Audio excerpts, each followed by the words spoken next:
Good morning. Welcome to Community Voice. I'm your host, Keith Parris. I'm going to do my Morgan Freeman, the voice of God. Well, good morning, everybody.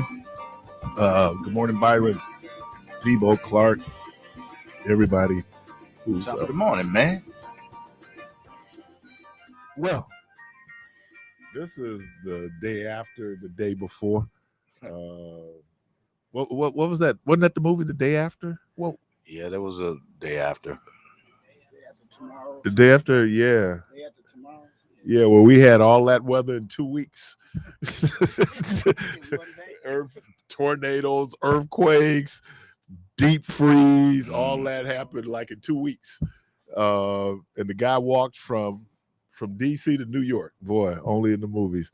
But I knew driving by on Saturday, I was going to our class reunion, and I came down Capitol, and I drove past, and Lake WNOV was just filling up when I drove by. Lake NOV. That's what we call it out there, Lake NOV. Lake NOV. It was filling up. Had no clue to just, what's the word, climactic that weather was. So we'll get to that. So let me start off. Talked about what happened. You know, I always do it like you don't really care. A recap of my weekend. Saturday morning, we were out at Outreach Community Health Centers and their resource fair. Great time. We broadcast it live from 10 to noon. I met Angela. Didn't she come up? Oh, you finally met Angela? I never met her. I've heard her, but I finally met her. So I met her. Man. You know, that's Jermaine's thing. Yeah, So, yeah. Cool, you know. Yeah.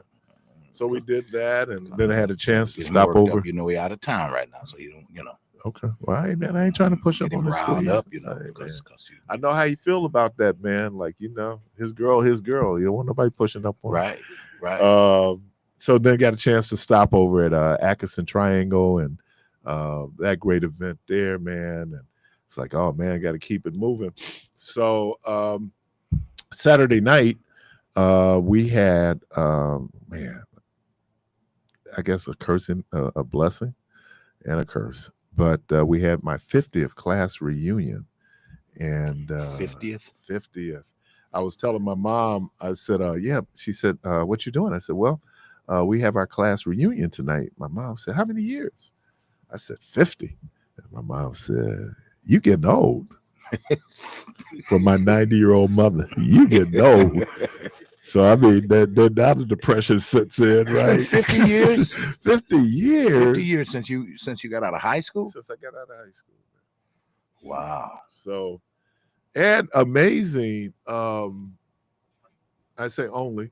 Well, wait, you were in high school for 8 years. 8 years.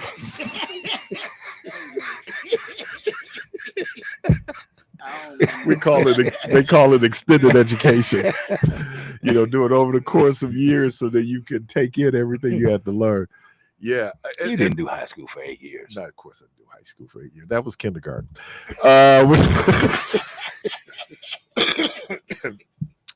But, you know, they did some fun facts. And Marianne Mullaney, one of the people put it together, longtime school teacher there at St. Monica's School. She did some fun facts, and one of the facts that she did was one of the big groups, which I was really surprised at. We talk about Dominican. She said Earth, Wind, and Fire, right? So that was one of the groups that we listened to. Coming out. I mean, that's where the world came out in 1975, and Gratitude also came out in 1975. And so she talked about that. But here's another unique thing about the class of 1975. It was the first class that did not have to register for the draft. Class of 74 was the last class to register. And class of 75 was the first class that did not have to register for the draft. That lasted until Ronald Reagan got in office. And now you have to register the draft to get financial aid for college and other things. But yeah, we were like the first class. There was another little thing there that I really came home.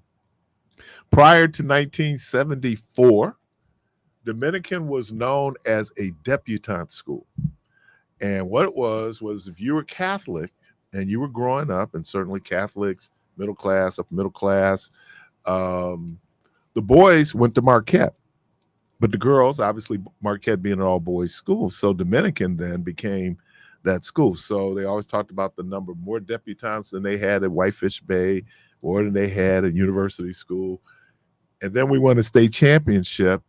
And now, when every time people when people think about Dominican, they think about basketball. But that wasn't the case when I got there. All right. In 74, probably, and some of you who are regular listeners know, had the opportunity to interview the coach of that 74 championship team, Al Strack. And look, nobody was talking about going to the state tournament. As a matter of fact, every year you get your school calendar with your days off, and they would block off that first or second weekend in March as tournament. And it didn't matter to us, because we were usually lost in the first round of the regionals, so we wasn't going anyway. And so that one year, we actually went to state. We didn't know what to do. We actually get to use these days. So that changed. But we had so few guys in our class, man. Really? Yeah, I remember I turned to one. I said, "Was there any dudes in our class?" I mean, it was like it's like maybe 3/4 female in terms of our class. So, and that's why it was always difficult for Dominican to field a football team of any credibility, because we just didn't have the men. We didn't have the boys. Marquette had, I don't know, what was it, 1,800, something like that, 1,600 boys. Yeah. And then people wanted to go there for sports, and so they're getting the best. And it's kind of remnants. But and I don't know if my guy is listening, but number 10, I kind of walked out of there with some satisfaction that Kenny and I were the best players in our class. You satisfied yourself in that way? Oh man, I had to take something out of that. I mean, it was just like, so it was great. So the organizers, and we were at the Hubbard Park Lodge. I don't know if anybody's ever been there. That's in Shorewood, right on the river. You kind of go down off of Capitol, you go down the street, and then you go down. They used to have fish fry. No, I did a fish fry there. But man, what a beautiful venue. I mean, it was rustic. It was, wow. And I posted on Facebook in terms of our class, that of course would be the class of 75 that would have a rainstorm of biblical proportion. And we would have our class reunion. I don't know if that's an omen. I don't know what that is. But that was something, which gets us now to the weather. Earth, Wind, and Fire was here Saturday night. It looked like I saw some people posted pictures that they went.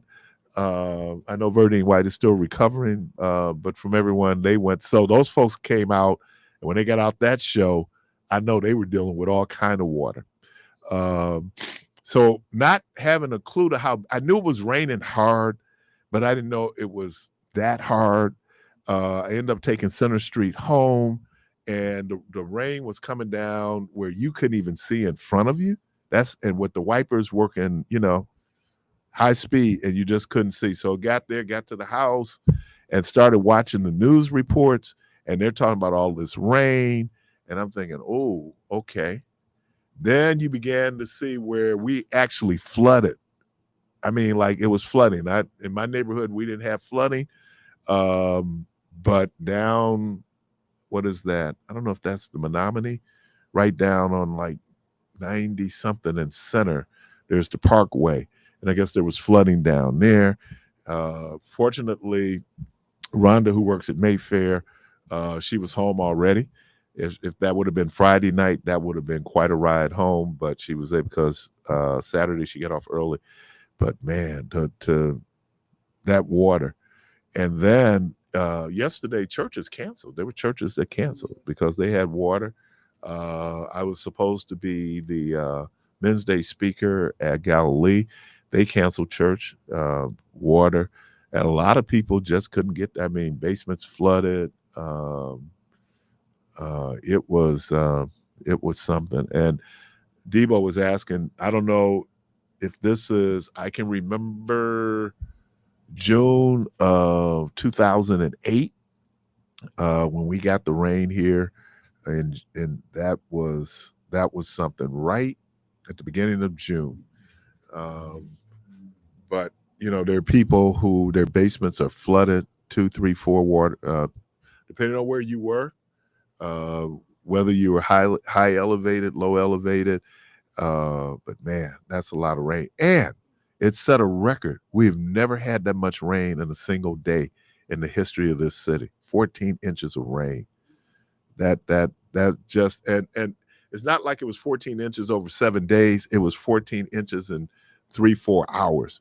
System's overwhelmed. But let me shout out the sewage district. Even though we put untreated water into the lake, a lot of us would have been dealing with sewer backups had they not opened the sewers. So they opened the sewers and they dumped water in the lake. But again, I just I didn't have a sense of how bad it was until we went to church yesterday morning, and we're coming down Sherman, and you're seeing all these cars that are, they stalled. They just stopped. They couldn't go any further. And so tow trucks was out moving the car. We saw a Tesla. We knew that one wasn't going to, And I don't know if it's that the water was so quick or people thought they could get through the water. I mean, they tell you all the time, turn around, don't try to get through it. And that happened here. We had an overflow of the sewer here, and there was a young lady who decided to drive through it, and her car stalled. I mean, it doesn't work.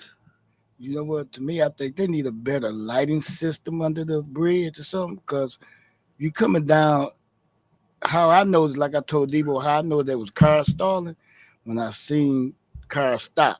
Yeah. But people were steady coming because they didn't think nothing of it. Because when you get closer, you don't think it's not deep enough. Where was this? Right on the 35th. Under 31st. the underpass? Yeah. And I guess that was pretty bad. When I hit the underpass on Capitol, that would have been about 9:30. It wasn't water. I thought there'd be water there. But normally that's one that floods right there. Burleigh is another one that floods. Townsend, man. Townsend get up there. Yep. And I can only imagine what was like now, what we used to call the valley down in the day around 2nd, 3rd, and Keith. Yeah. I mean, but as you got closer to the lake, it was less rain. Because probably the system is just stalling. But it was less rain. So, they said like 6 inches going east. But if you're out near West Dallas, I mean, they had to close down State Fair. And of course, they're going to cancel it the next day. Somebody sent a video out. Yeah. And they, they got how they got the bike lane, the sidewalk lane, and they got this just empty. It was just like a river. Yeah. It was just going fast, man. I was like, look at that. So, yeah. This was I guess the virtue of this was it happened. People knew it was happening.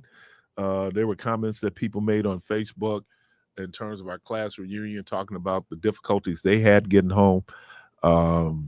Man, so when you talk about once in a lifetime event, this was definitely the 100-year storm where and you could see it. And I was wondering, would they be able to get in what was happening down in Clinton Rose? Debo and I were saying, boy, Josiah Rogers, man, second time he'd come and it rained and he couldn't perform. So, and I don't know if EPMD got in. I know there were some folks going down to see them at Peck. And then like I said, Earth, Wind and Fire was down at the Miller Theater. It looked like they had a pretty good crowd, but I know when they got out of there, man, that they had to deal with that. So, hey, but you know what? Someone said that's the cost of living in paradise. Everybody gets weather. We get weather, and you get through it. And then people. I'm going to sound like DJ now. They grind my gears. They said we called 911, and we couldn't get anybody because thousands of people were calling 911. I mean, and so now they have to prioritize who's in immediate danger, who's not. I know somebody said they had boats out doing rescues. Yeah, so that sometimes you got to be. People lost power. I overheard a conversation with a guy said he was waiting for his power to come on. We had a little flick, and I thought, wow, because we've lost power in August, and when it's hot and humid in August, that's tough. That's really tough. So yeah, we got through it. We got through it. And we did have church yesterday. So let me shout out uh, Reverend Brother Kurt Boyd. Great message yesterday morning. Certainly our afternoon speaker, the Reverend Dr. Hugh Davis. So let me thank that. Get a chance to hear some good preaching. So we were able to have. We had a little bit of water in the old part of the building, but in terms of fellowship hall, things like that, we're in pretty good shape. So, and I know there were churches that canceled services just because of the water. So I think that's all I. Oh man, I got to do it because I got guests coming in. Look at them Brewers. Oh man, look at them Brewers. That but you can't be coming from behind a whole lot. After a while, the numbers are up, and but yeah, they look good. 6 games over Chicago right now, which is great.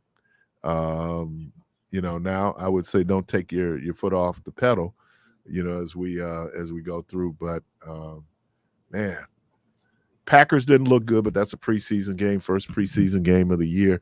So nobody's tripping hard on the Packers. Let me, and I don't know if DJ talked about it or I know somebody mentioned it, and I know it's dudes who go to a WNBA game and throw sex toys on the floor. What's your point? What's your point, man? That's ignorant. It's ignorant on so many different levels. That you think that haha, that's funny. That's not funny. And that ain't funny. Especially because it's such a good product. These women out here playing. I mean, they're balling, they're rocking, and then some idiot decides that they're going to come and throw a sex toy, and they've done it several times. Ha ha ha ha. No, it's not ha ha ha. All right, you're listening to Community Voice. Oh, let me do this. Let me shout out Brother Nate Luckett, New Pitch Mortuary. Is that Deacon Michael Jones? Yeah. All right. All right, y'all. All right. Let me shout out the good folks there. We're going to take a quick break. We'll be right back.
You're inside Community Voice on WNOV 860 AM and 106.5 FM with your host, Keith Parris.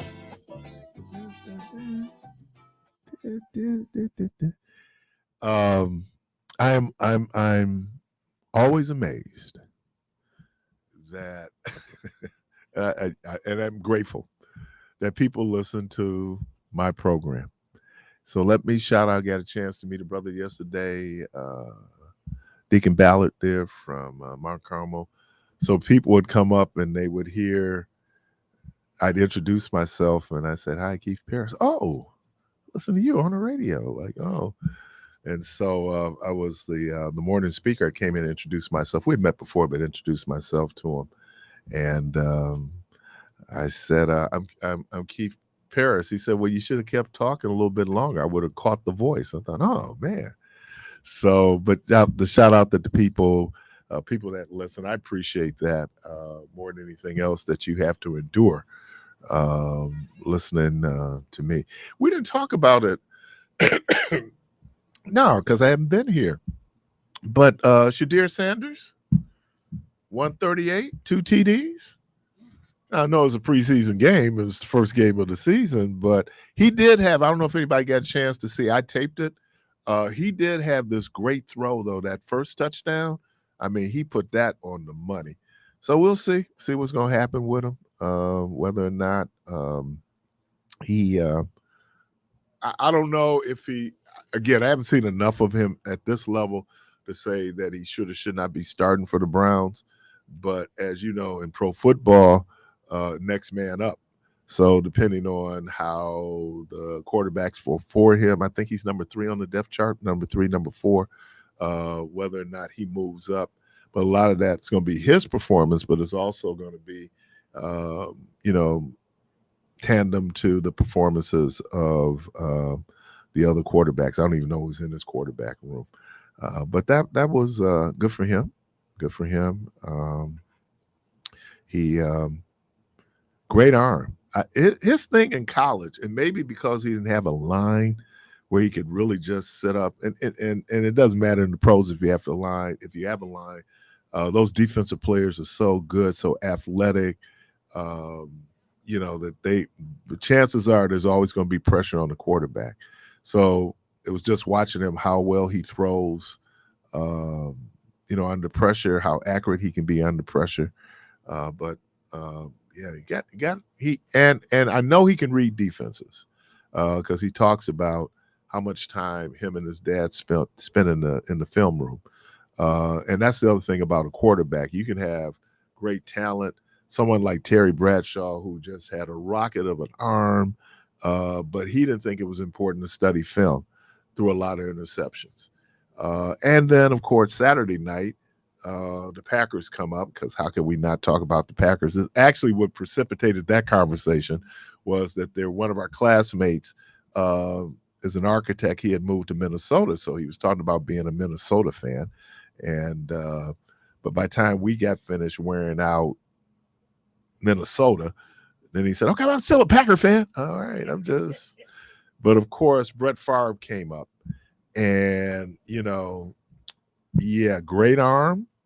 He never bothered to do film study because he was just that good, and that's probably why he is the record, has the record for the most interceptions in the NFL. And then that gave us an opportunity then to go through and talk about some of the worst games in the history of Packer football.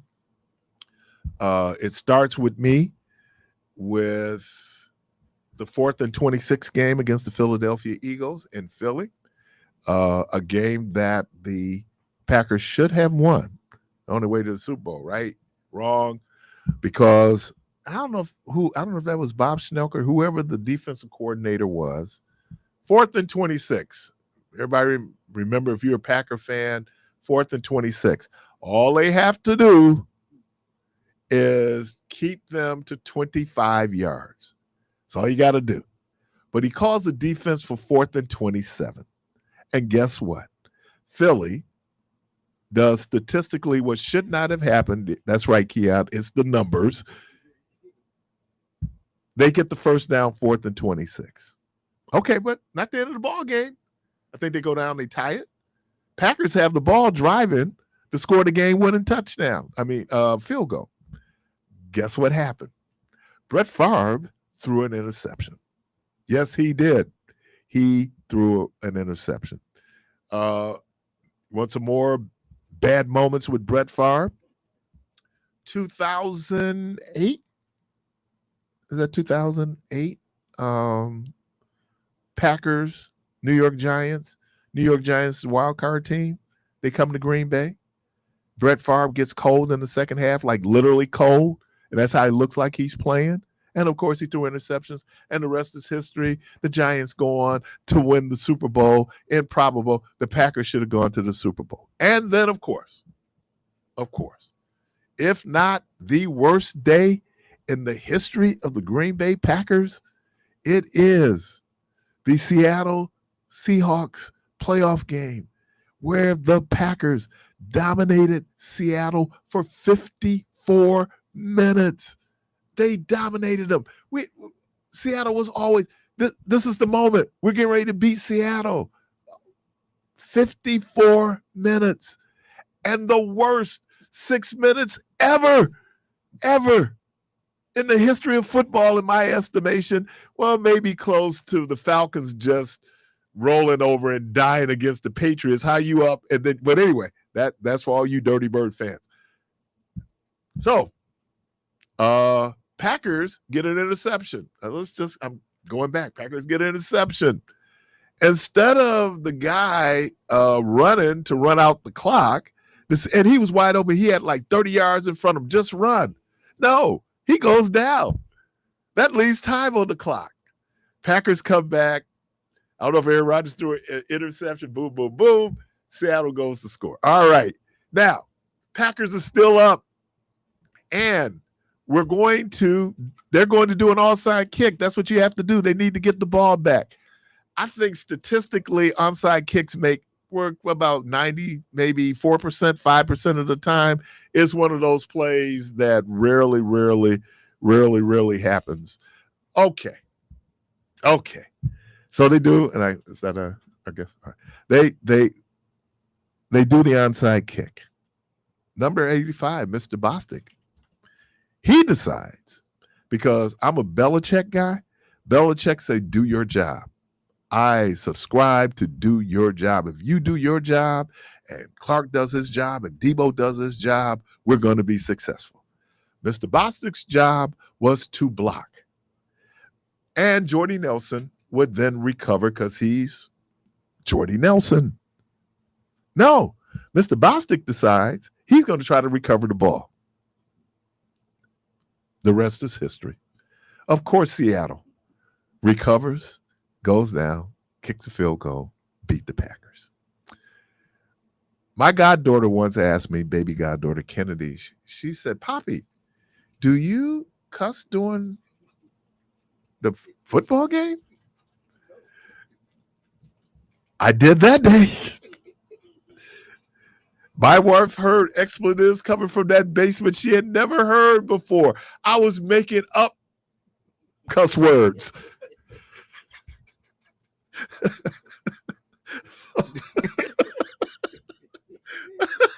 Write them down.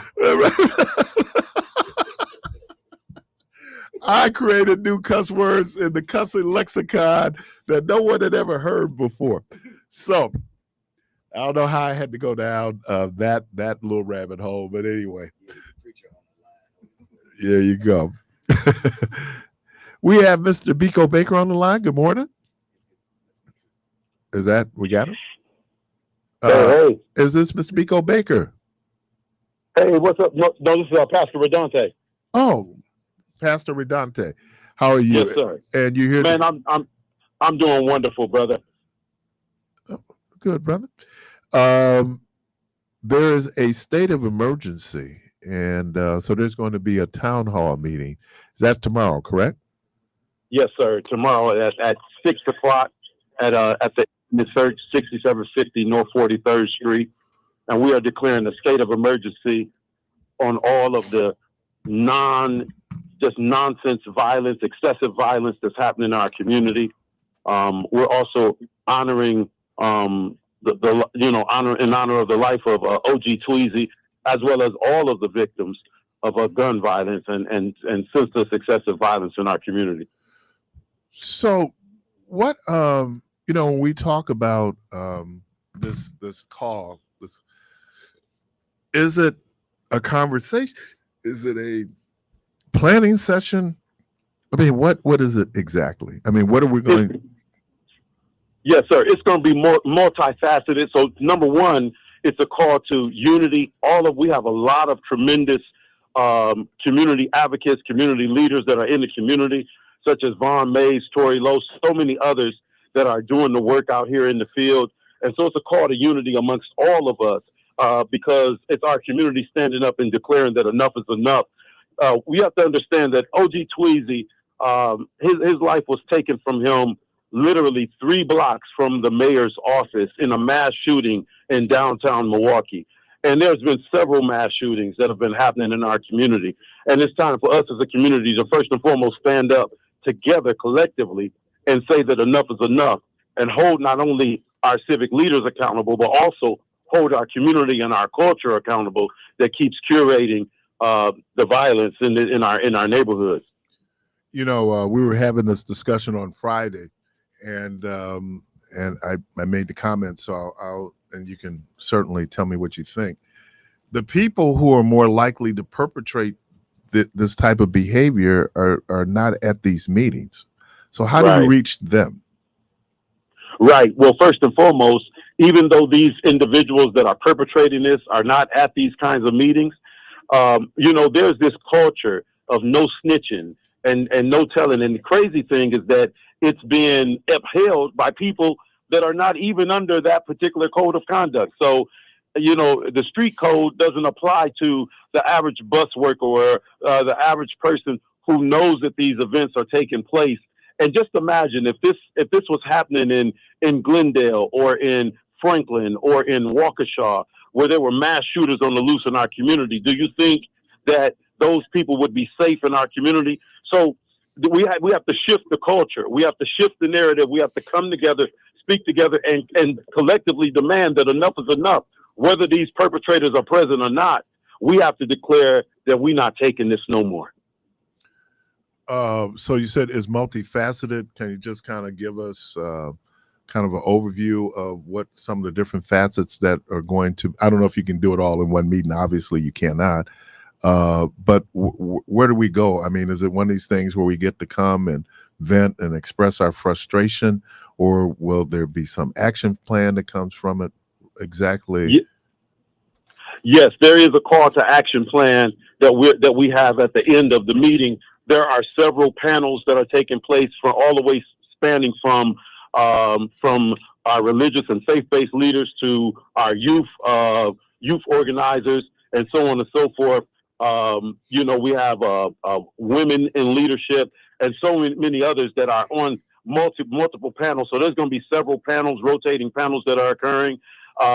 Planning sessions, opportunity for resources to be shared, for community leaders to be able to come together and see, because there's a lot of parts that people are playing, and we have to bring all of these pieces together. There's a lot of people that are working, not just individually. There are some collaborative efforts, but this right now is a time for us to truly come together. So our number one goal is unity and standing together first and foremost and declaring that enough is enough. That's the main thing, right?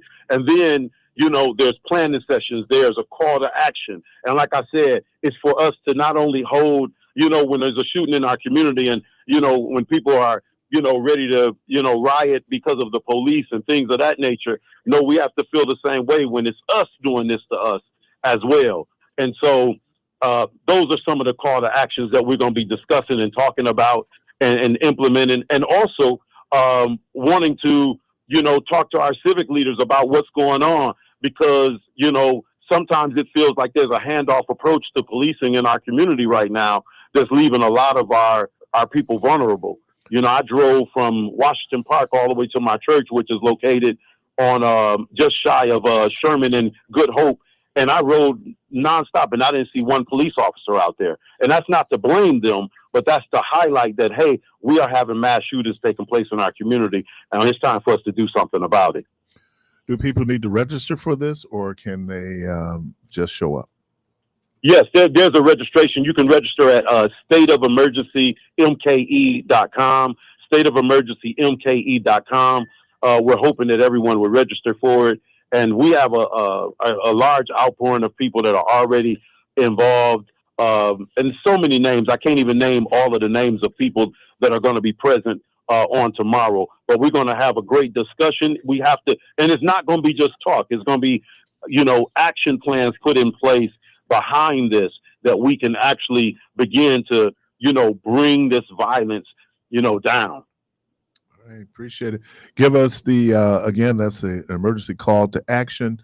Can you give us the address and then the website again for people who want to register to be there tomorrow evening? Yes, sir. First and foremost, I want to say thank you for having us, and thank you for allowing us space and opportunity to just talk about the event. State of the Emergency Town Hall meeting located at the Wisconsin is happening on tomorrow, August 12th at 6 p.m. All right, man. Appreciate you. Appreciate the effort. And certainly we will stop through tomorrow also. So thank you so much. Look forward to communicating with you and talking with you tomorrow. All right. Peace. Yeah. Let's get the caller. Caller, welcome to the program.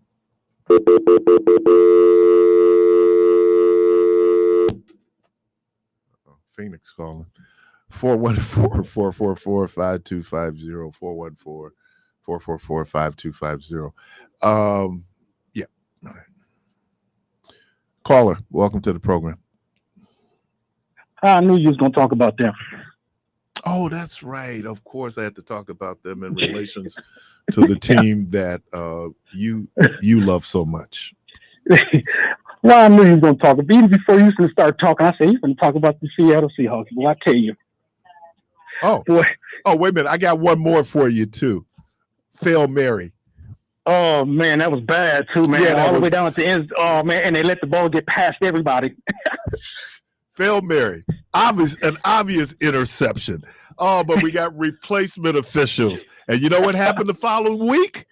The regular officials were back.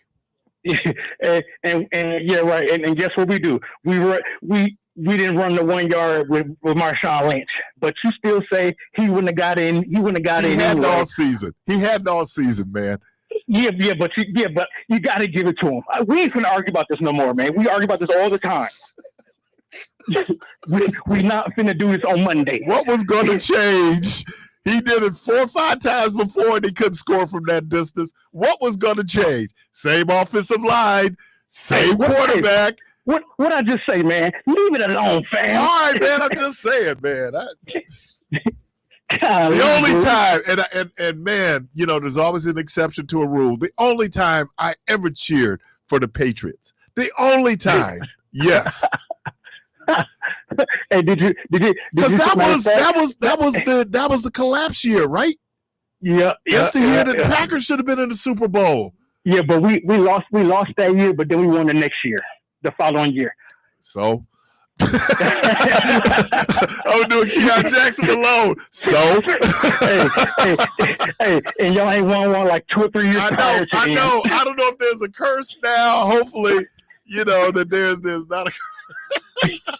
Hey, them dudes ain't been back to the Super Bowl. Man, and every year, this is our year.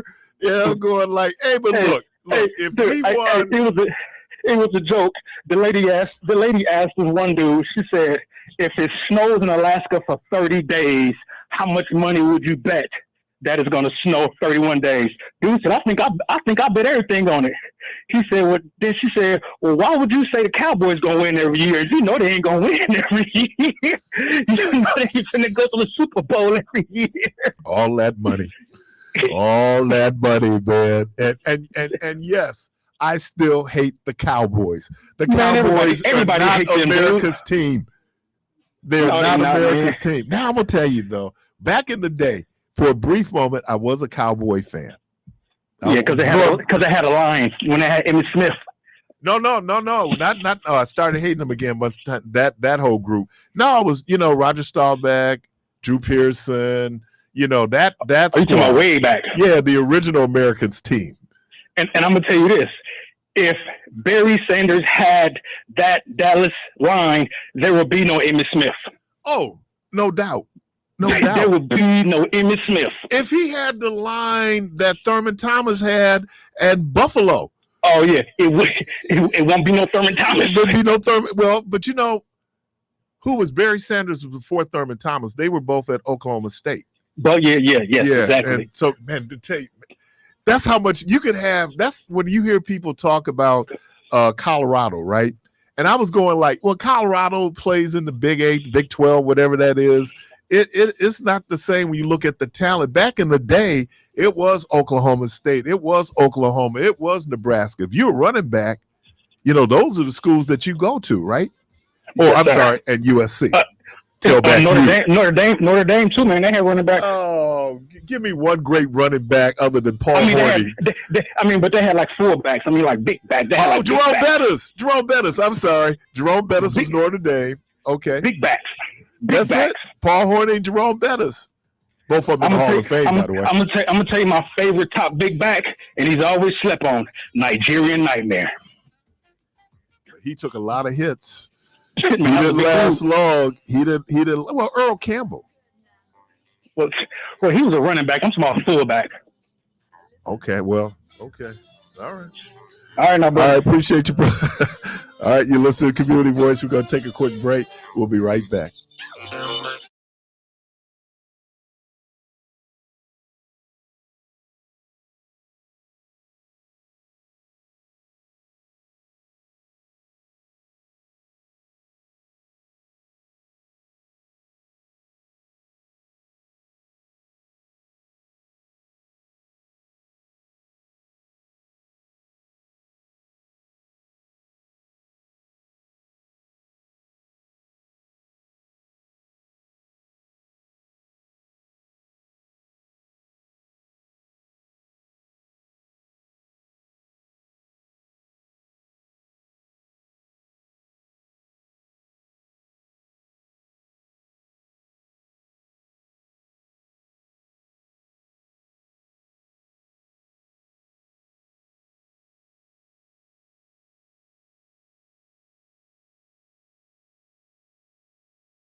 Voice on WNOV 860 AM and 106.5 FM with your host, Keith Parris.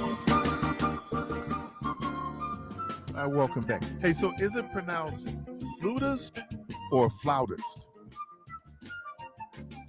Because that's obviously that's a flute. So is it flutist or flautist? Somebody know? Give me a call. Flautist, yeah.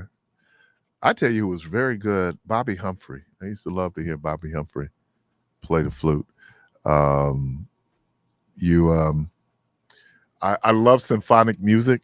And so I just love to see when you got a full orchestra and to hear that full orchestra and then to pick out all those little pieces. And it says something about the mastery of the people who write the music, but the people who do, they do the charts for all these different instruments and being able to coordinate that. So yeah, did I get anything else this weekend? No. I know we got most of the acts in on Saturday for the summer concert series down there at Rose Park. Just got something across the wire. The judge has denied the Trump administration's request to unseal the grand jury testimony in terms of Jeffrey Epstein.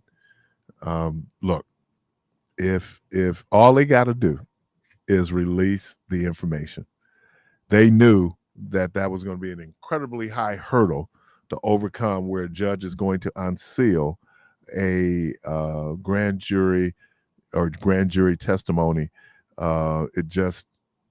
It wasn't going to happen. I think they did that by design so they could fall back and say, hey, we wanted to give you the information, but the judge wouldn't let us do it. Plus, the information in that grand jury is probably maybe 10% of what they have in terms of that file. So then the question becomes, what are you hiding? There was a couple of guys who graduated with me from Dominican. They grew up Catholic, who ended up becoming born-again Christians. And so I was listening to a conversation one of my classmates and a gentleman who had just become a pastor was having. And he was talking about, my classmate was talking about the why he loved David so much. He said, because of the 51st Psalms. And I said, oh, we giving David a pass? Because there was a reason why David had to write the 51st Psalms. Let's see. He slept with another man's wife and then had the man killed and then cover up because he's trying to cover up his sin. And so then in all of this, and then they end up hooking up. I asked a question in Sunday school yesterday. So who was the person not so much at fault, but in that relationship? Bathsheba knew what she was doing, bathing the time she was bathing because she knew he was looking. One of the sisters in Sunday school said something, and I agree. She said it was both of them. She had her ambitions. He had his desires. They came together. But I was going like, I wouldn't. David is one of the most complicated, if not the most complicated figure in the Bible. When you just look at everything David's really about. But he was a musician. So I guess people gave him a pass because he wrote such great songs. He has quite a catalog. That's like Robert Kelly is probably one of the greatest songwriters ever. Can we separate Robert Kelly's sins from Robert Kelly's music? I don't know. And he did some real good religious songs. What can I tell you, man? So I guess it's ready. I could be. Oh yeah, man. That became wow. If that song would have been out with Mr. Randy Watson, he would have did that one instead. I believe. I believe Children of the Future. That would have definitely been one of Mr. Randy Watson's, first hits. And so, you, have a seat. Yeah, you can move that candy. Who left the candy? Yeah. We move that candy there. What are those? Is that Starburst? You like Starburst? Well, that's why we had it there, because we know you like Starburst. Right. It was all for me. Good morning. Good morning. How are you? I'm doing very well. How are you? Good. So, what was that weather like for you this weekend? Not as bad, fortunately, as so many other people. We did okay. I live near the Root River Parkway though, and the roads were shut down. My daughter had to renegotiate to get to work, and luckily it wasn't too bad getting here. So hopefully, I don't know how you guys all did, but Well, you can see all the residue here from our sewer backup. Now we get that even when we don't get the 100-year rainstorm. yeah. But that was a once, and that just never. I was here though, 2008. Oh, sure. Yeah. That one was, and then someone said 2015. But yeah, it was 2008. Yeah. So good. I'm sorry. I was gonna say, it's just amazing to me how fast the water goes away too. How it Yeah, I think a comes couple and of goes. things. They opened the sewer, which Yeah. was great. I know in 2008 they didn't. Mhm. And so for the first time, well, no, because back in the 90s we had one where we had all this water in the basement. Oh. But when we get sewer back up, that's because they don't open the sewer. Yeah. So, and I'm having this conversation. Introduce yourself. Sure. My name is Mary Till. I'm the associate director at Life Navigators. I know we've been here a couple times, so it's great to be back. So when we talk about Life Navigators, what does that organization do? Sure. So we are a nonprofit. We're located in Wauwatosa, and we work with individuals with disabilities, their families, their caregivers, and anyone associated. Our mission really is to improve the lives of individuals with disabilities and their families through an array of services. So when you talk about array of services, like specifically some of the services that you all offer? Sure. So we provide information and assistance. So really anybody that has any sort of connection to an individual with disabilities can contact us. We try to point you in the right direction, maybe get you to a service that we have. We have educational opportunities, social opportunities. We do children's long-term support services through Milwaukee County. We have self-advocacy programs. We have a special needs trust program. We do corporate guardianship for adults with disabilities who don't have a loved one to serve in that role for them. And then we do family support, which is really just kind of wrapping as much as we can around folks that need extra support in caring for their loved one. So the service would be tailored to the disability and the need of the customer. Exactly. Yep. And really that family support program is one that can follow folks all the way from really birth till the end. We want to make sure that families have the support they need, that they're making a plan for the future, for the care of their loved one, and really have that peace of mind. So we talk about is respite part of what you do, or? So we don't provide respite ourselves, but we can connect families to agencies that do provide that service and help them navigate the increasingly complicated service system to get to that point. So are you all expanding your program offerings, or? Yeah, so we have been growing. Just the need is continuing to grow. And so we are expanding with our children's program that we started in 2023. That's grown really rapidly. Our corporate guardianship programs expanding. Really, all of our programs are growing just to meet the need. And really the biggest area that we try to reach out to people is through that family support program, just letting them know that we're a resource. They may not need us today, but they should keep our number handy, because if there comes a crisis, or hopefully if they want to sit down and plan to avoid a crisis, we can be there for them. Are referrals from other agencies or entities part of what you do? Yeah. So we have relationships with other agencies in the community, the county, all different areas. Coming to things like your resource fair was really a great opportunity to get out and meet folks. We had some great conversations with folks that stopped by our table. So thank you if you guys were one of them. And just getting out and getting the word out. When you talk about it, so one of the things you talk about planning. Mhm. Why is that so important in a situation like this? Yeah. So, so many families work so hard to care for their loved one with a disability, and it really is often a lifelong endeavor. So, parents that are aging themselves are still caring for their adult sons, daughters, maybe extended family member with a disability. And a lot of times, what we find is families are very fearful of what will happen when they're no longer able to provide that care. And so, our goal is to get with them, come up with a plan, let them know that there's that safety net, that there's other entities that can step in and help so that they can have that peace of mind that their loved one will be cared for. How long have you all been in existence? We started in 1949 we had a couple different names throughout history, but in 1949, there was a group of parents that kept their kids with disabilities at home rather than institutionalizing them, as was the practice back then. And as those kids grew older, they realized there really were no community services. There wasn't special education like we know it today. And they really banded together to advocate for services. That's it, because part of what we experience now, I know we see more and more people who seem to be having challenges when it comes to their mental health. Mm-hmm. But part of that was that the late 70s where we began to deinstitutionalize people with disabilities. Mm-hmm.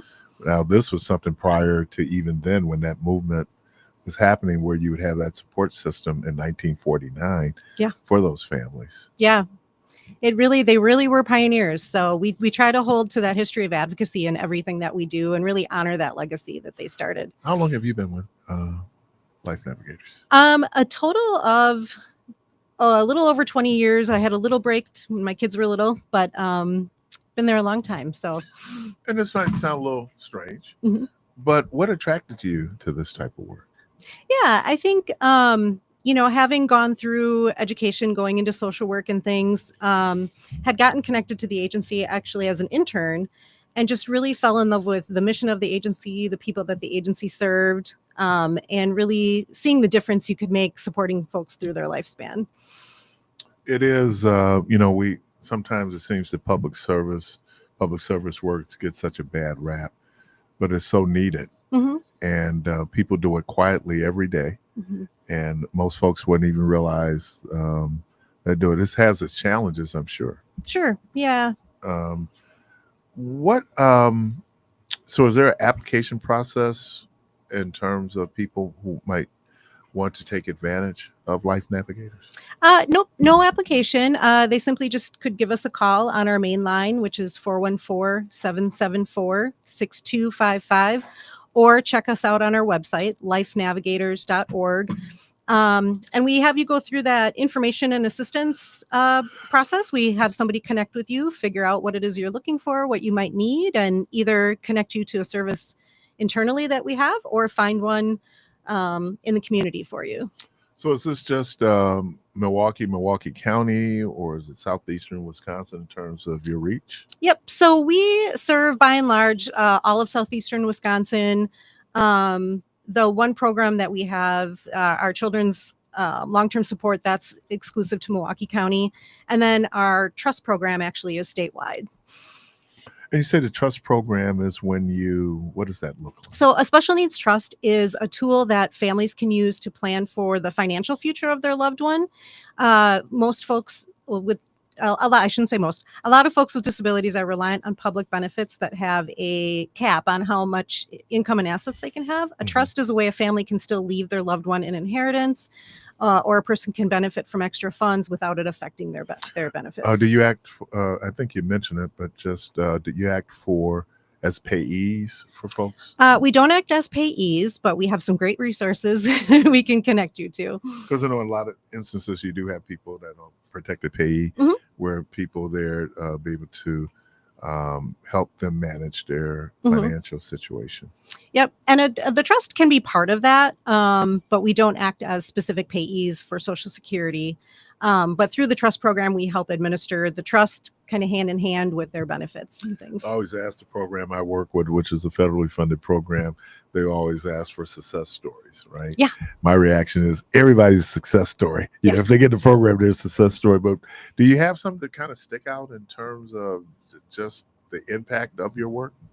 Yeah, I was thinking about that this morning, and one of our more recent ones is a gentleman who we've worked with for years and years. When he was a younger guy, he had some mild disabilities and was kind of one of those fall between the cracks kind of guys. He needed some help, but wasn't considered by the county to need formalized help. So informally, through many years, we've been supporting him. Recently, his elderly mom wasn't able to care for him, provide a home for him anymore. And so he was bouncing around between different family members, didn't really have a stable place of his own. And through many years, we finally got him connected to formalized services and supports. And he just moved into his own apartment just a couple months ago. And he's just beside himself. Like, we're just so excited for him to see him working. Yeah, he works part-time and is thriving and doing great and living his best life in his own place now. And I think that that's what you're trying to get, was to be some level of independence. Obviously, they're supporting that independence, would be able to do that. And so he's living his best life. Yep. And he's one of those guys. I mean, he really has great skills and he's able to be independent in a million ways. Just needs that kind of extra helping hand once in a while. So again, if people wanted to learn more about the program, the benefits of the program, do you have some contact information? Sure. So again, our phone number for our main line is 414-774-6255. And you could just say you just want to learn more about Life Navigators and our services. Or you can check us out online at lifenavigators.org. And you guys are located, did you give the address? No, we are at 7203 West Center Street in Wauwatosa. Mary, it was always good seeing you. You too. Thank you so much. Miss Mary Till, she's the Associate Director of Life Navigators. And again, if they want to contact and learn more about the program, that number is 414-774-6255. Anything you want to leave us with? No, just my thoughts are with everybody that might be cleaning out their basements this morning, and I hope things dry out quickly. Yeah. I said I needed rain, for my grass. Yeah, you did this. Yeah, I did. It's my fault. You did it. I didn't know if I needed 14 inches of rain, Right. but that, to have that, boy, I didn't realize this is all time, the most rain we've ever had in a single day, in 24-hour period. Yeah, just listening to it come down at that night was just unbelievable. And I was saying earlier on the program, I was at our class reunion. Oh. Yeah. I mean, people are out. Yeah. I think it rains. Okay, so it rains. But I had an indicator when it was about 9:30 and it was raining. I could not see in front of me, even with the wipers. That's a lot of rain. Yeah. I've seen that in Florida. Yep. Where you get that just rain like it's, but I think it just lined up because there was so much moisture in the air already. Yeah. And then when the front came through, but oh man, but you know what? Nature's part of life. That's right. So hopefully people are getting through and getting dry. Miss Mary Till, again, Life Navigators. Thank you. Thank you so much. I for know having you're me. coming in from time to time, so can't wait to see you again. Yep. Appreciate Thanks so you. much. All right. Thank you. Right. Bye-bye. All right. We got a caller? No. Caller, welcome to the program. You okay? Oh, we lost the call. You okay? All right. Take care. All right. 414-444-5250. 414-444-5250. It's great to have organizations like Life Navigators because, again, when we did deinstitutionalize a lot of people dealing with disabilities, that put them in the community. I mean, the families were taking on more responsibility. So the support network, and a lot of times when you're dealing with people, the support network can be so crucial, so essential. So we appreciate their work.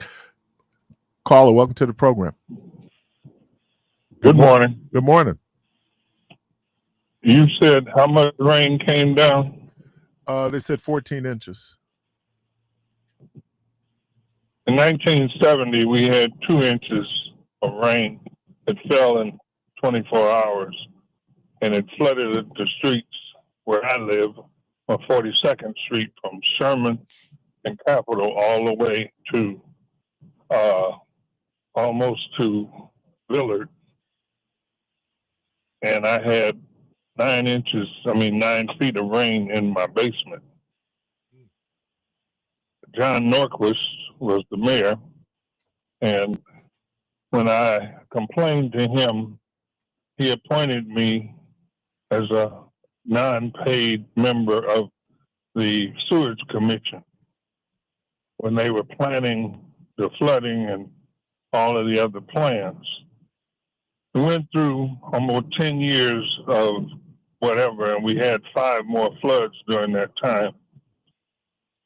And this stuff was supposed to stop. Now, what you just said about the sewers were closed and they opened them after several hours after people's homes got flooded. That means that if they control that flow, then somewhere down this road, the city is responsible for some of the damages. I had 9 inches of water in my basement. This Went time? up 3 steps. The furnace is messed up. Hot water heater is messed up. Washer and dryer, a refrigerator and a freezer, all damaged because of this rain, and the sewers were closed. When they opened them up, the water went away in less than 40 minutes. Well, okay. I know when I got home about 9:30, quarter to 10 on Saturday night, at that point they said that the sewers were at 85% capacity. That was about 9:30, right? And then they decided to open, because part of the issue becomes you're doing that untreated water into Lake Michigan, right? And so they're looking at that, but then you have the whole idea that if they don't open it up, you have even more sewer backups, right? But I think And wait, Steve, and wait, Keith, we spent how many billions of dollars putting in the deep tunnel as a holding place for all of this sewage so it can be treated before it goes into Lake Michigan, and it don't work. well, it does. And then our It does. homes get damaged, our properties get damaged, and nobody wants to assume responsibility. And when I bought my home, it was not listed in the floodplain. After that flood, we had the major one back in 70. They declared us in the floodplain, and we had to buy flood insurance. We had 4 more floods after that, and the flood insurance would not cover it because the flood insurance, the national flood insurance, does not cover underground structures. Okay. And we have basements, but most of the people on that committee that wrote it come from the South, and they don't have basements. Right. But the point is, so it was wasted. For 20 years, I paid flood insurance. Then all of a sudden, after they completed the deep tunnel, they said, "Oh, we're no longer in a floodplain." But Al, So the we got rid situation, of the flood insurance. Now we get this garbage again. But I'm saying if the city controlled the flow, I don't care if it was 85% or what have you, if they had the sewers closed and all of that mess backed up into my house, somebody is supposed to be responsible for paying for it other than me. Al, it was 14 inches of rain. I don't care whether the sewage was open or not. We were going to have flooding and we were going to have backup. You can't get 14 inches of rain in 4 hours. That overwhelms the system. And I appreciate your frustration and my frustration, but that's an act of God. I mean, if you're talking 6 inches and we got a problem, that was 14 inches of rain in less than 6-7 hours. That's you telling me that that's justified. I'm not saying it's justified. I'm saying that it is, man. No way after we spent all these billions of You dollars. can, but some things you can spend trillions of dollars. Nature is nature. Yeah, I mean, okay, we well, the can't. nature I want is them, Our the complaint city to should be pay then for the with, damages to my home. well, that, and I appreciate that frustration, right? But I'm just saying that if you look at it from a general rule, it was 14 inches of rain. It's never rained that much in a day in this city. That just shows you how cataclysmic this thing was. I mean, streets were flooded. They're not part of the flood. It was just too much water on concrete in one. And then when it stays, and I've seen in 2008, I saw what happens when a front just stays over you and it just rains. The system just cannot. Now it gets into insurance. I know my brother's basement was flooded. So I don't know if people have those flood riders in their insurance policies. And this is not going to help you with your frustration. We don't know what FEMA's going to do. They ain't gonna do nothing. Nothing. Trump already said that he's not going to allow them to spend no money. So therefore, they're going to do nothing. And now the city is going to say they're not going to do nothing, but they're responsible for the sewers being closed. See, I've gone through this. This is the 6th time, and I had flood insurance. And after they finished the tunnel, they said we're not in the floodplain anymore. So we stopped using it because it wouldn't cover anything when we needed it.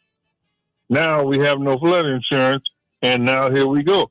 We got another flood. I got to replace a furnace, a hot water heater, washer and dryer, a refrigerator, and a freezer in my basement, plus the furniture. And everybody's saying, oh, it was the act of God. Well, tell God to pay for it. All right, man. Bye. All right.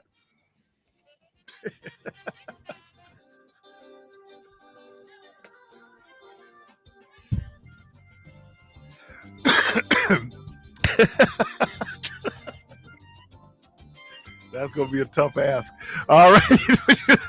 You're listening to Community Voice, 414-444-5250, 414-444-5250. And look, appreciate his frustration. That's real talk.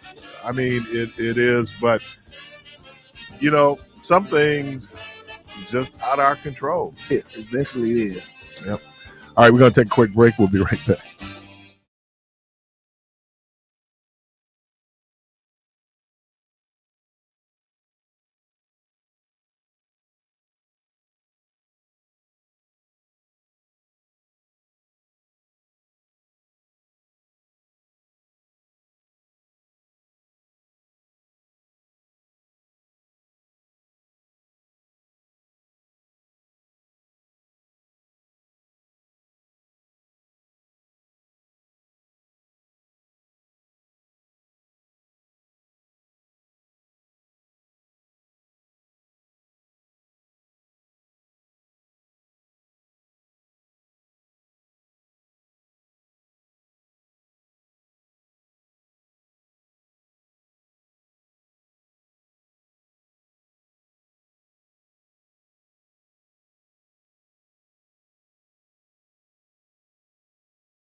Voice on WNOV 860 AM and 106.5 FM with your host, Keith Parris.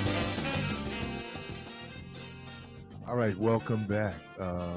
Caller, welcome to the program. Good morning. Good morning. Good morning. Hey, good morning. Hey, what's up? Good morning to you, Keith, and everybody in the studio. Keon Jackson Malone, may you rest in peace. He was a very good friend of mine, and it was good hearing his voice today, but, I miss that guy. Oh, yeah. I mean, I met a good guy, the guy, like, many people say he was ahead of his time in regards to who he was. It seems like this man was here before, and I just thank God for WNOV, because without WNOV, I never would have met him. So, right. Keon Jackson Malone, may you rest in peace. Yeah, that's who I blame. I blame WNOV for meeting them. So that's that was the brother, boy. The brother, you get a brother you never wanted. That was the brother you never wanted, man. Oh man, that dude he had me on 13. I'm pretty calm. Right, I'm a mellow old guy. Keon had me on 13, and then he looked like Reagan in The Exorcist. But that guy, he made a profound, positive effect on Milwaukee, Wisconsin, and this guy, he will always be remembered. And I'm sure everybody is so thankful for that. You know what I'm saying? He most definitely left a mark, left a footprint in the city of Milwaukee. Oh man, and African culture, it says as long as you keep that person's name on your lips, they live forever. Yes. And so that's why a year later, we're still, and I guess Keon would never give me the credit that he should have gave me for the impact I had on his life. He never did. When he did his valedictorian, I'm leaving, I think he's leaving WNOV. And right. He was on Facebook, and so I'm going through reading it, and he shout out Michelle, and he shout out Sherwin, and he shout out Homer, he shout out Eric Vaughn, and then he said other people I work with. So I called him. And I don't know if it was my birthday or his birthday.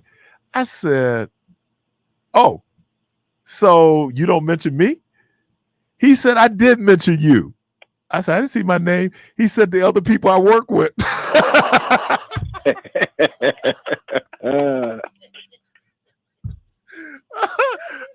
Well, let me give him credit. He went in and admitted it, and he put my name in it. But I'm going, "Oh, I'm the other guy?" And the other nondescript people I ever met, I ever worked with. But no, Keon was, man, that he became my guy that wanted to be my guy. We would talk to each other. We men, right? We manly men. And so I said, look, and I used the N-word. I said, I love you, but if you ever go out and tell anybody, I'm going to deny it. He do the same thing. I love you, but I ain't going to be saying it in public. Okay. But and thank you, Creator, for allowing me and him to be able to tell each other that we loved each other. Yes, I had to. Him and I also had that privilege with me and him too. I did. I love that dude. And that dude loved me. I'm got what, I don't know, 16, 17 years older than he is, and I tell you, I don't have young friends like that, but this here guy was absolutely a genius, He was most definitely ahead of his time. The gifted and talented one. He was a gifted and talented one. He was. But I miss him now, but he'll always be in my heart, Oh, man. Yeah. And we all kind of fake like it don't matter, but it does matter. One of the greatest days in Keon's life is when he received that Black Excellence Award. That was, he tried to downplay it. Then he come around, he see, especially if I'm dressed for a funeral, he see what I'm wearing. Then he almost, but he had too much pride, asked me about what he should, wear at this presentation. Right. So even though it was in February, he had on a tan suit. All right. Hey, I would have mention advised him not to wear a tan suit in February, but he didn't ask me so. Right. Hey, I want to mention one more thing about the floods in the city. I hope these here people are listening that throws trash out their windows when they are finished with eating their food, or if there's some trash in their car. When they throw this here stuff out, it has been reported that a lot of garbage had blocked the sewers. Right. And so it wasn't allowing the water to get down into the sewer.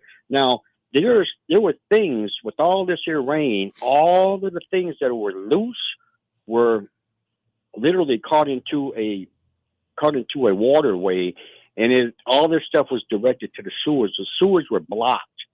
So if some of these here people's basements got flooded, and if you threw anything out your car window, I just want you to know that you contributed it to your basement being flooded. And maybe it may just be a lesson for all of us.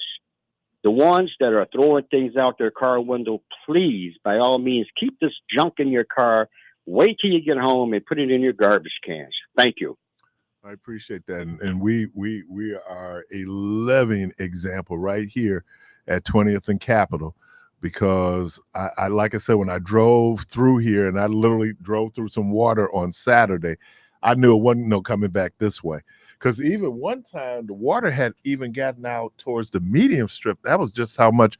But I could see here, based on the debris on the grass, it had gotten up. Yeah, it had gotten up, because I know one time it backed up and Michelle literally had to put on a garbage bag in order to get out to her car.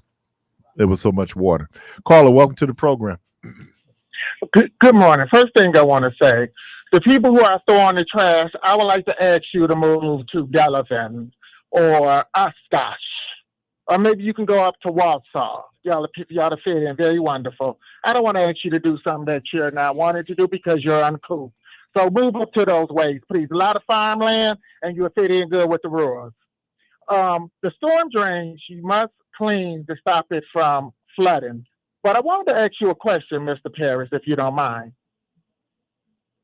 Oh, go ahead. Okay, now, we have a lot of stuff going on. Do you feel the new Black Republican Party is the new slave man's nigga B? Because, like back in the day, it was, I'm a good B. I'm a good B. And no matter what that man did, they said, I'm a good B. So do you feel the new Black Republican Party is the new slave master's nigga B? Because I'm a good B. Because they never call him out on nothing. I'm a good B. I'm a good B. So what do you think about that? I said it last week. I think that the white man has done an incredible job of brainwashing Black people. I'm talking about, we are so programmed. Tim Scott has come out once again. They said he was on a racist podcast saying that there was no racism in America. I guess we've always had folks like that. Now, codified enslavement, a little bit, I don't want to say that's a little bit different, but yeah, there are people out there who, if 90% of people are thinking one way, we should not be surprised that 10% of people are probably thinking the exact opposite. Because you know how they take their trigger finger and they circle it with their thumb and they put the finger out, and slave masters say, get over here, nigga B. And they come dazzling with that little walk. Here I come, because I'm a good B. So I was just figuring, I guess that's the new Republican Party. Because I'm a good B. Okay, thank you very much. I'm a good B. I'm a good B. Have a good day. Bye.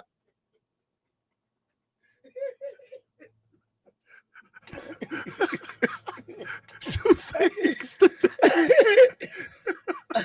May God pay for the flood damage. And I'm a good B. Caller, welcome to the program. Good morning. Hey, good morning to you, my man. What's happening, brother? I'm doing okay, brother. Oh, good, brother. I was sitting back and I just felt the insults that were hurled at a brother, at black men, black women all across this country for having a different perspective. Now, that same brother that just called in, he talked about black folk so bad. He really sound like a racist white man that would bridle himself in my presence because I'll let you go so far, but then I got to check you on that because this is my people. He's very, very he's racist towards his own people, but because the ideology of the Republican Party stands against it openly, they stands openly against his lifestyle. He just want to fight. He want to fight because other than that, if you sit down and talk to that dude or listen to him very carefully, you will. Yes. Meech.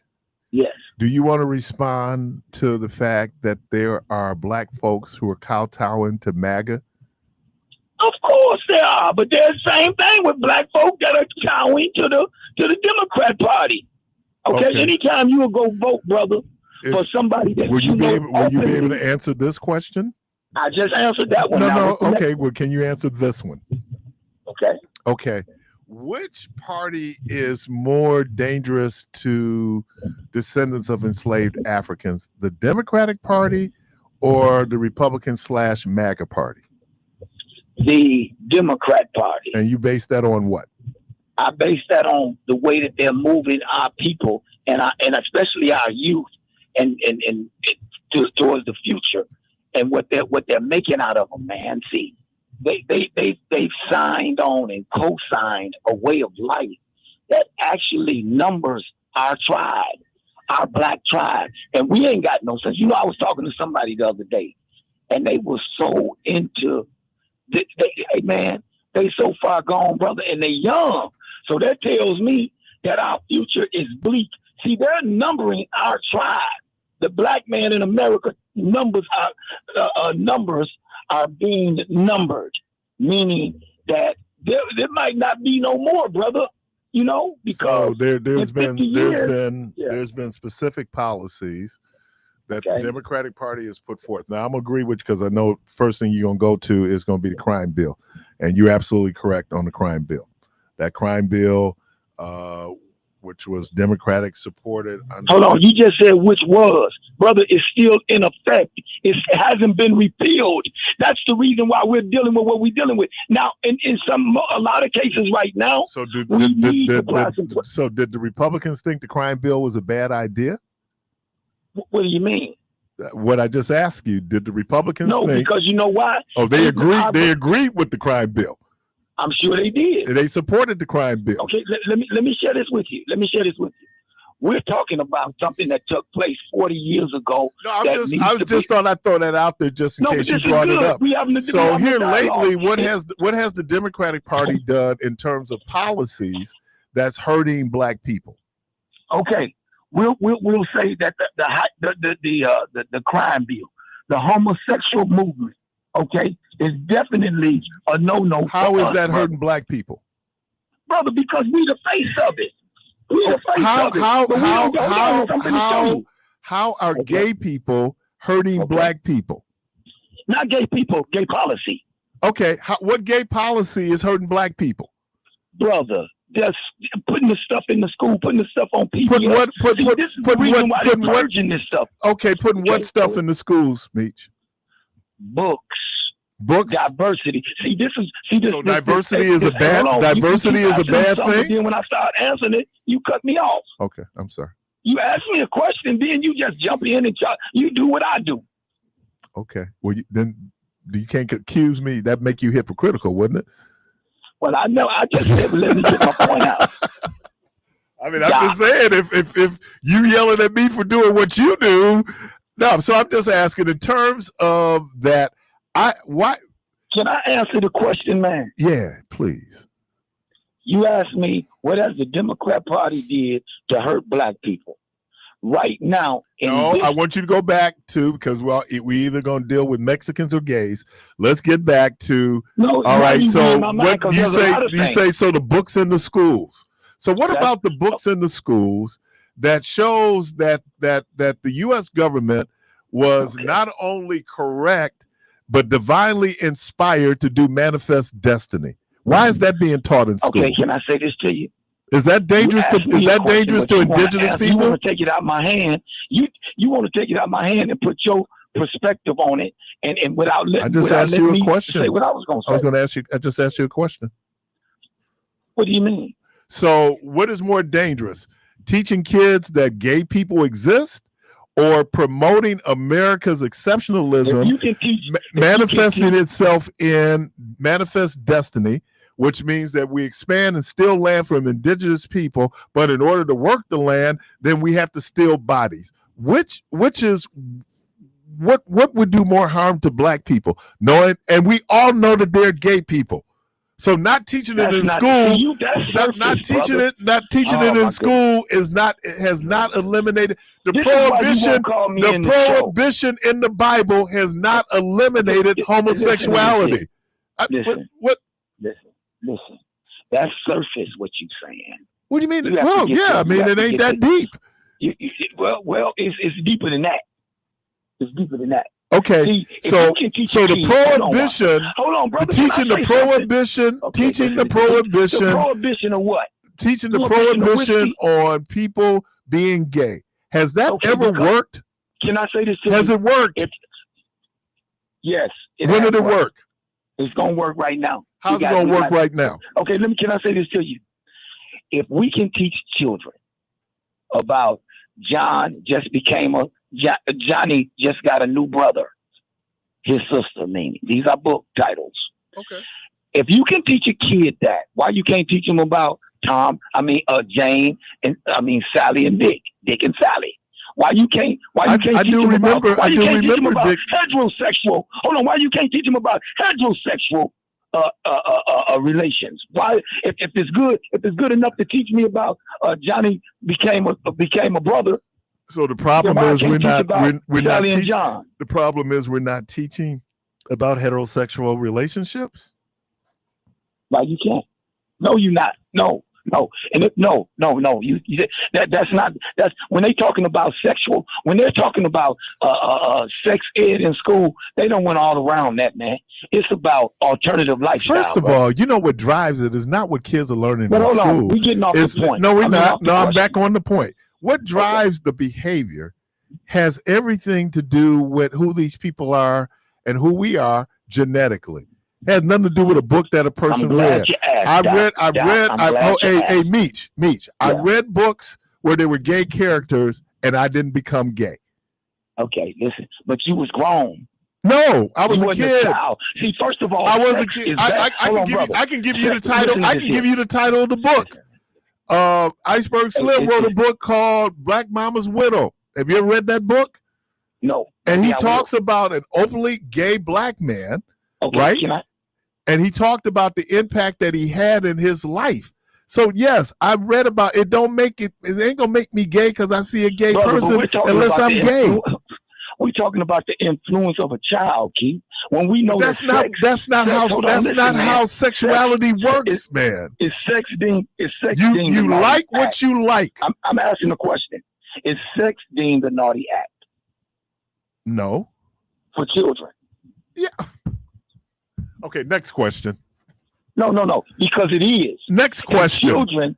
Children have tendencies to lean to stuff that we done taught them. Children, until you become a biological adult, right? That means when you reach puberty, you're able to create kids, you're able to carry a child. Now you're a biological adult. But you asked me children got to two, and you stopped right there. I was going on down the road. Okay. Well, you No, you stop right there. Okay. You stop right there. Because when you look at that right there, you're looking at reproductivity. You're looking at numbering us. I already said that. So then you go in and you look at the replacement on how they're allowing people to come into this country and replace our labor. Me and your kids do you realize don't even know that in the next 5 to 10 years, and now this policy, this immigration, not no 5 to 10 years, brother. Well, wait a minute, Ronald brother. Reagan actually started it. Hold on, Ronald Reagan actually started not period, comma. The next 5 to 10 years, we're going to feel the residual effects of the immigration policy, because immigrants make up certainly in certain markets, they work up a significant number of the workforce. This is not the first time there's been a migrant that they've sent people back out of here. In the 30s, they sent millions back. Well, no, that was in the 50s, and that was Operation. No, that was in the 30s, brother. Operation Wetback. Oh, okay, no. Now when you get to Operation Wetback, you talking. And part of why they went back. Part of why they went back to Mexico was the Mexican government, who had allowed them to come and work during the war, needed that labor because they had an emerging industrial movement in the country. And so they went to Eisenhower and said, send them back. Listen, when did they send them? How many did they send back? It was millions. They sent millions. And why were people not fighting the government back then? See, Keith, when they was marching across that bridge on the 16th Street Bridge with Father Grappi and the commandos and all them people, let me tell you something. There wasn't just white Polacks over there throwing bricks at Negroes. I'm gonna stop you. I'm gonna stop you. Hey, Meech, when you said that to me 5 years ago, I looked it up. There were very little. You said that it was Mexicans on the South Side. There were very few Mexicans. They've been in the Walker's Point. No. Oh my goodness. That's a recent that wasn't doing the civil rights. We letting all of the let me get the last call in, without bro. Getting the real history. All right, bro. I looked that up because you asked, and I looked it up, and it was black people made up 10% of the population in this city. Milwaukee was 90% white.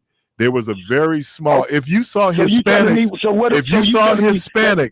you saw them in Waukesha County. What about the Walker's Point? You saw Walker's Point is something that began to happen in the 80s and 90s that wasn't happening in the 60s. Oh my God! All right, next caller. Caller, welcome to the program. Good morning. Hello. Good morning. All right. Get this last one. I know I got to go. I got folks coming in. Caller, welcome to the program. Hello. What's up? I told you too many times, stop letting your brother take up all the talking time. I've been calling for an hour. And it makes no sense to say a lie 50,000 times louder and louder and make it come true. Doc Ward, this radio. It's radio. It's part of what we do. Do not try to fit logic where it does not fit, and common sense too. I'm just doing facts, man. I ain't even logic and common. It's just some facts. To try to make facts fit where they don't fit. I'm not trying to make. I just thought you would try going over and over and repeating the same thing and going 1,000 different topics and not getting anywhere. Circular arguments. I told you about that. Yeah, but Ward, that's what we do. It's called talk radio. Yeah, but you take too long when one person block out the other people, especially the Reverend Doctor. Y'all have a good one. And remember that. All right. We're supposed to have this circular, meaningless arguments. It's called talk radio. That's part of what makes talk radio. How many especially when it's interactive talk radio where people call it in, that's what we get. And we got to try to do equal time. 99% of the people are not where Meech is, and so, we're just giving him time. All right, let me thank Miss Mary Till. Let me thank Byron, Clark, Debo, Keon. Everybody's part of the program today. The good Lord willing, the creek don't rise, and I don't have a heart attack.